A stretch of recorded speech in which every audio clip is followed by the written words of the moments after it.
Bonjour et bienvenue sur DigiSchool. Je suis Rémi Carl, votre professeur de physique. Aujourd'hui, nous allons aborder les formules essentielles concernant le travail, l'énergie et la puissance pour les terminales S.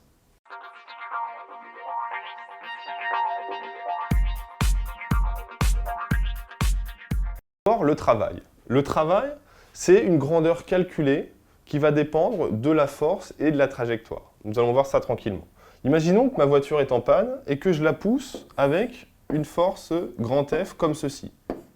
La force grand F comme ceci, vous voyez bien qu'elle n'est pas idéale si je veux faire passer ma voiture d'un point A comme ici à un point B ici. Mais soit, j'ai décidé de pousser avec cette inclinaison-là, alpha. Qu'est-ce qui va nous permettre de dire que cette inclinaison n'est pas idéale pour l'action que je veux réaliser? Eh bien, c'est le travail. Le travail, il va se définir comme ceci. C'est le travail de la force sur la trajectoire AB, donc W de A vers B, de la force F que j'applique ici.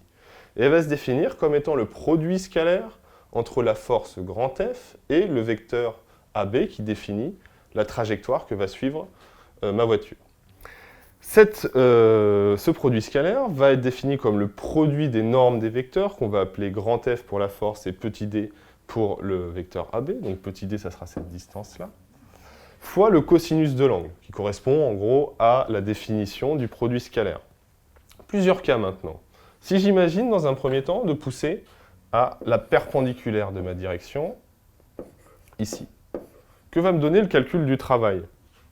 Le calcul du travail, dans un premier temps, va me donner W égale F scalaire AB. Les deux vecteurs étant perpendiculaires, on obtiendra 0. Donc ici, on définit bien un travail nul, donc qui veut dire que la force, si je l'applique comme ça pour réaliser le trajet AB, ça n'a aucun intérêt, donc le travail est nul. Deuxième cas de figure, si je prends une force qui va être collinéaire à ma direction.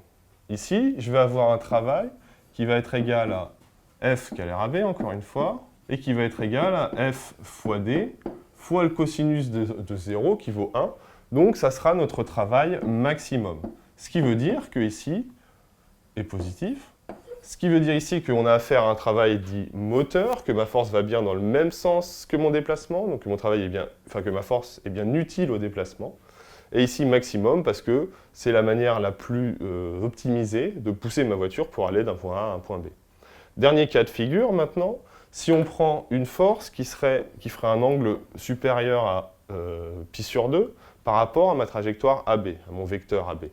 J'aurais un travail ici qui serait égal, encore une fois, à F égale AB, et ça nous donnerait quelque chose comme du FD cos alpha, mais avec un cos alpha négatif. Un cos alpha négatif donc, va nous donner un travail négatif, parce que là on fonctionne en norme, donc nécessairement positif. Et ici, on va avoir un travail dit résistant, c'est-à-dire que la force, F ici, dans ce cas-là, elle ne contribue pas au déplacement de A vers B, mais elle le ralentit, elle résiste à ce déplacement. Donc voilà comment on peut retenir globalement cette notion de travail. Les énergies potentielles. Les énergies potentielles, c'est le premier type d'énergie qu'on va aborder aujourd'hui. Et on distingue deux types d'énergie. L'énergie dite de pesanteur ou l'énergie élastique. L'énergie potentielle de pesanteur, on décrit la formule souvent comme étant mgz. Mgz, il faut bien faire attention à cette formule parce qu'il faut bien que notre objet de masse m ait une côte z, c'est-à-dire qu'il se situe à cette altitude-là. Voilà. Et voilà l'énergie que va contenir cette bille qui a une altitude z. Le produit, m, la masse, g, l'accélération de la pesanteur, et z, sa côte. Maintenant, l'énergie potentielle élastique. L'énergie potentielle élastique, c'est l'énergie que va avoir un ressort quand il va être allongé de x. C'est-à-dire, ça sera la distance entre le ressort au repos et le ressort allongé. Pareil si on le compresse. Cette énergie potentielle élastique se définit comme étant 1/2 de kx carré. On retrouve la raideur du ressort ici en newton par mètre. Maintenant, l'énergie cinétique, deuxième type d'énergie auquel on sera confronté. L'énergie cinétique, on la définit en général comme étant 1/2 de mv carré. Donc ici, c'est dans le cas particulier évidemment de la translation. Donc typiquement, ma voiture qui va à une vitesse v, qui a une masse m. On regarde son point, donc G, centre de gravité de ma voiture. Et donc l'énergie cinétique se définit comme ceci, 1/2 de mv carré. L'énergie mécanique maintenant. L'énergie mécanique, c'est l'énergie qui regroupe les deux premiers types d'énergie, énergie potentielle et énergie cinétique. La formule qu'on retiendra, c'est que l'énergie mécanique, c'est la somme de l'énergie cinétique plus de l'énergie potentielle. Cette énergie mécanique, elle se conserve dans la plupart des cas, sauf quand on aura ce qu'on appelle des forces non conservatives.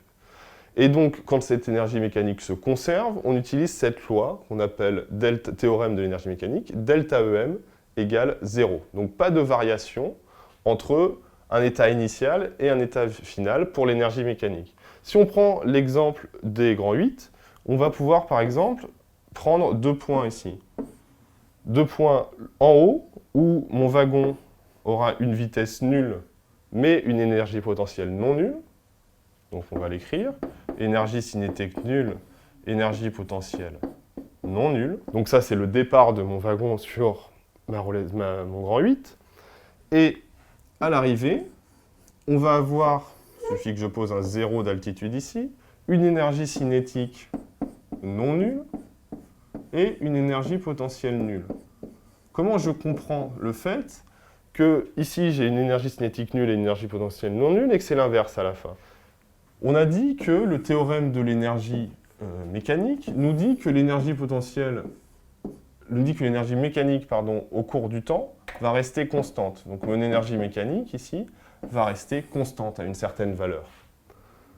Au départ, on n'a pas d'énergie cinétique, mais que de l'énergie potentielle, ce qui veut dire que toute l'énergie mécanique est concentrée dans l'énergie potentielle. Donc il va partir de ce point-là. Et au fur et à mesure que mon wagon descend, il va diminuer progressivement son énergie potentielle. Donc du coup, ici, on va avoir une figure comme ceci. Maintenant, si je regarde l'énergie cinétique, au départ, l'énergie cinétique, elle est nulle. Donc on part d'ici. Et progressivement, vu que le wagon va accélérer, il va avoir une vitesse de plus en plus grande, du coup, et donc une énergie cinétique de plus en plus grande. Ce qui va faire que, ici, l'énergie cinétique va être croissante, comme ceci. Donc ce qui veut dire quoi? Ce qui veut dire que globalement, l'énergie potentielle qu'avait mon wagon au départ a été transformée progressivement et complètement en énergie cinétique, ce qui nous permet de garantir que l'énergie mécanique, elle, sera constante. On peut supposer bien sûr ici, dans ce petit exemple, que l'effrontement était nul, évidemment, sinon il s'agirait d'un autre théorème dans lequel on considérerait les forces non conservatives. Le théorème de l'énergie cinétique, maintenant. Le théorème de l'énergie cinétique nous dit que la différence d'énergie cinétique entre un état initial et un état final va être égale à la somme des travaux des forces extérieures. Les forces d'interaction, maintenant. Il existe deux grands types de forces d'interaction qu'on appelle d'une part les forces de gravitation et d'autre part les forces dites électrostatiques. Le principe des forces de gravitation, il est assez simple. C'est que les masses s'attirent. Qu'est-ce qui se passe? Si je prends deux masses, une masse petit a, une masse petit b, et bien naturellement, ces deux masses vont être attirées l'une vers l'autre. On écrira cette petite flèche ici, la force que A applique sur B. C'est A qui attire la masse petit b.